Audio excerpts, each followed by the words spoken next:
बहुत समय पहले मेवाड़ की धरती पर चित्तौड़गढ़ में महाराणा रतन सिंह राज करते थे। उनकी रानी थी पद्मावती, जो केवल अद्वितीय रूप से ही नहीं बल्कि बुद्धि, साहस और गरिमा में भी अनुपम थीं। सिंहल द्वीप, श्रीलंका की राजकुमारी पद्मावती के सौंदर्य और गुणों की चर्चा दूर दूर तक फैली थी। एक दिन रतन सिंह एक सिद्ध योगी राघव चेतन को उसके दुराचारों के कारण राज्य से निकाल देते हैं। अपमानित राघव चेतन दिल्ली पहुंचकर बादशाह अलाउद्दीन खिलजी के सामने चित्तौड़ की रानी पद्मावती की सुंदरता का बखान करता है। चित्तौड़ में रानी पद्मावती है, जिनकी सुंदरता का संसार में कोई सानी नहीं। यह सुनकर खिलजी के मन में लालसा और मोह जाग उठा। उसने निश्चय किया कि वह पद्मावती को हर हाल में प्राप्त करेगा और इसी लोभ में उसने चित्तौड़ पर चढ़ाई कर दी। खिलजी ने चित्तौड़ को चारों ओर से घेर लिया। कई दिनों तक युद्ध की स्थिति बनी रही। अंत में उसने एक चाल चली, संदेश भेजा कि वह युद्ध नहीं चाहता, केवल रानी पद्मावती की एक झलक देखना चाहता है।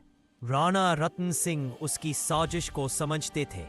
मंत्री ने विचार विमर्श किया और निश्चय किया कि खिलजी रानी को सीधे नहीं देख सकेगा, इसलिए पानी में प्रतिबिंब दिखाया जाएगा। खिलजी ने पानी में रानी का प्रतिबिंब देखा और यह दर्शन उसके मोह को और प्रबल कर गया। जब राणा रतन सिंह उसे किले के बाहर तक छोड़ने गए तो खिलजी ने धोखे से राणा को बंदी बना लिया। रानी पद्मावती ने हार मानने से इनकार कर दिया। उन्होंने मेवाड़ के वीर योद्धाओं के साथ एक योजना बनाई। उनके नेतृत्व में एक दल दिल्ली शिविर पहुंचा और चालाकी, साहसपूर्ण युद्ध रण का प्रयोग कर राणा रतन सिंह को मुक्त कर लिया। यह देखकर खिलजी क्रोधित हो उठा और उसने चित्तौड़ पर भीषण आक्रमण का आदेश दे दिया। कई दिनों तक चित्तौड़ चारों तरफ से घिरा रहा। जब अनाज समाप्त होने लगा तब राजपूतों ने बाहर निकलकर गंगौर युद्ध लड़ा।